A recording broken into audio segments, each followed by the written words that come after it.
Hi everyone, it's me, Crafty Witch. Welcome back to my channel. I just wanted to do a video on using cat whiskers in Magick and just talk about some of the different ways that you can use them. I like to save my cat whiskers as they naturally fall off the cat. And if I happen to come across them, whether it's on my bed or on the floor, on my pillow, whatever, I like to save them in this glass jar. You can see them in there. Those little white things are the whiskers. There's, I think, about 8 of them in there so far. I like to save them in a glass jar. This should be labeled. I ran out of labels, but I'll need to label it so that I don't think that this is an empty jar, because unless you look closely you really can't see them, but they are in there, as you can see. I like to use them for different reasons. So I like to use them in protective magic. They're really good for that. They're really good for using in any type of like psychic developmental type of magic, to enhance your psychic awareness, to you can utilize it as, say, a amulet if you so choose, or some type of charm to enhance your own psychic abilities. You can add it to, like, say, a sachet, a mojo bag, a protector, whatever you want to call it. It's essentially some type of cloth or leather device, and you put your herbs in there, your fetishes, whatever, your little stones, whatever you want to put in there. And I like to use for myself either leather, or I will also use cloth sometimes. I've used felt. I've also used like those little sachet bags with a little ribbon and then you can pull them shut. I've used those as well. However, if you're going to use a cat whisker, just know that if you use those little tiny gauze type bags that you can pull shut, the whisker can work its way out of that bag, because usually it's kind of like a real fine mesh, and whiskers can travel, so they will work its way out through the bag. Kind of think of it like when you use a down feathered pillow, and sometimes the feather, the little points of the feather will work its way through the cloth, and then you get these little spiky things sticking out of the cloth, and you pull it out and then you just pull the feather out of your pillow. It's kind of like that. So I would recommend, if you're going to use a cat whisker, either, and if you're going to add it to like some type of bag or sachet or something like that, I like using leather for something like that. I have used cloth. I've also used felt. Just be mindful that when it comes to like cloth, felt, things like of that nature, the cat whiskers can sometimes work their way out of the bag itself, and so you might have to pull it out and then put it back in. And if you do put it back in, you might want to try to coil it so it's kind of more circled without like bending or breaking the whisker. You know what I mean? I hope you do, but if not, you kind of got an idea. Some people actually like use scissors and they'll like chop up the cat whisker to add to their little sachet bags and stuff like that. You can do that as well. You can also, let's say you make beeswax candles, and let's say you use the sheets of beeswax that you can buy.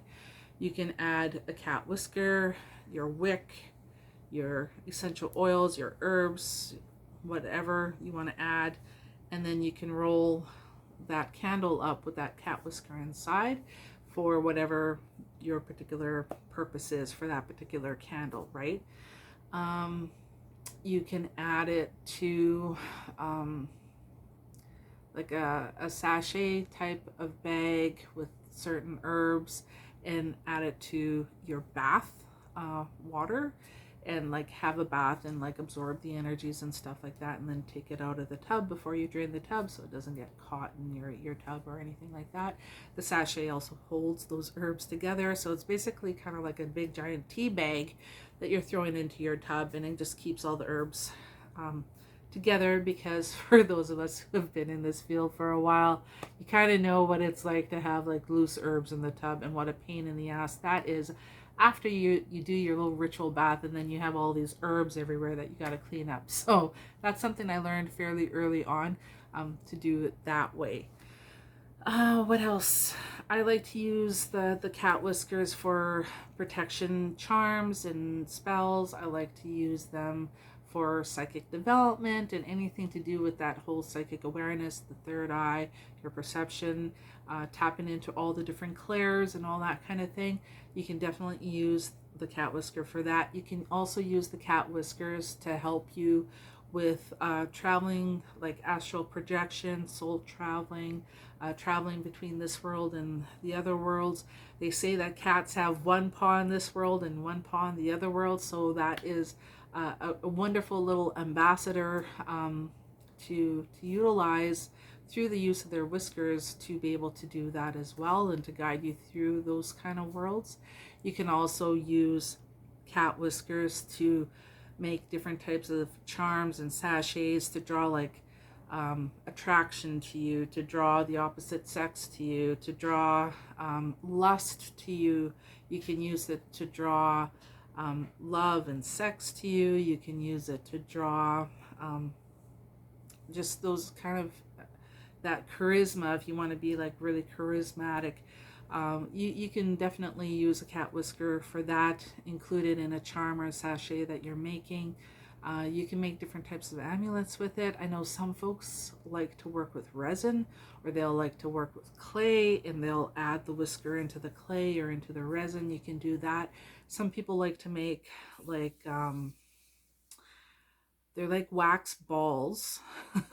Like you work with wax, and where it starts to kind of cool off, and you can roll it and form a ball. You can roll different ingredients into that wax ball, and like different types of herbs or other ingredients such as cat whiskers into that ball, and then the wax like really preserves everything that's inside of it. So like whether it's herbs, the cat whisker, that kind of thing.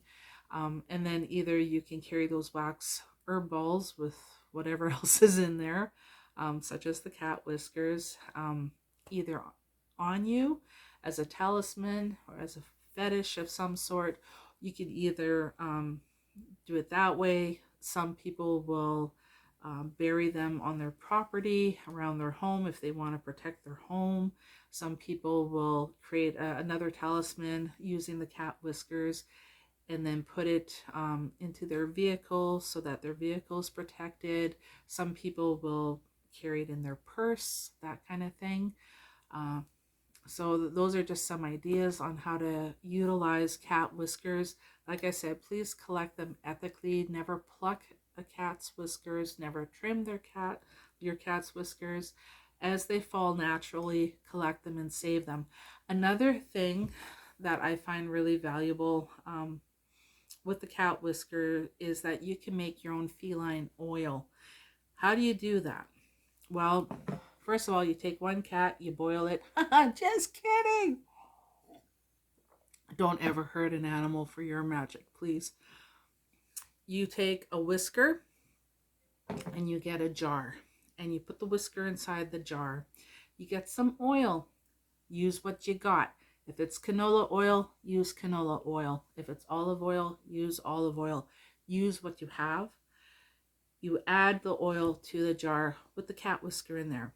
This is especially handy for somebody that maybe only has one cat and maybe only has one whisker or something, okay? You let that whisker sit in that oil and infuse from like a whole month cycle, okay? Now you have feline oil. Now you can use that oil in place of the cat whisker. So let's say I'm lucky, I've got like 8 whiskers here.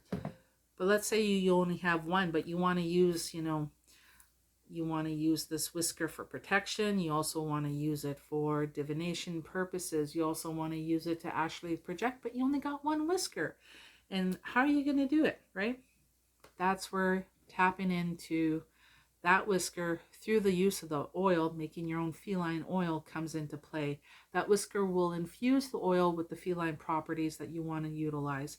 So then that way you can use that oil to anoint a talisman, to make, you know, you could use it to anoint a candle or something else. Let's say you're going to use a scrying mirror. You can use that feline oil to anoint the scrying mirror to help with your own psychic development, things like that. You could use that feline oil to anoint yourself if you want to attract a mate, or you want to kind of spice up your dating life a little bit. You can use the oil to anoint your own self. You can anoint your genitals. You can anoint your body, whatever, using that oil that had been infused with the whisker.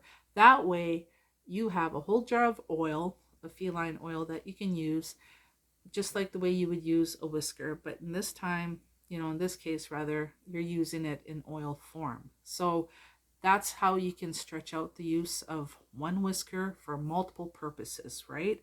If you want to use it for astral projection or traveling to other realms, you can definitely use that prior to meditation or prior to going into like a trance. You can use it, add it to some incense that you're making. You can use it for a whole wide variety of reasons. So that is just one idea. Anyhow, this is a long enough video as it is. Save those cat whiskers, harvest them ethically, only if they fall naturally. Save them.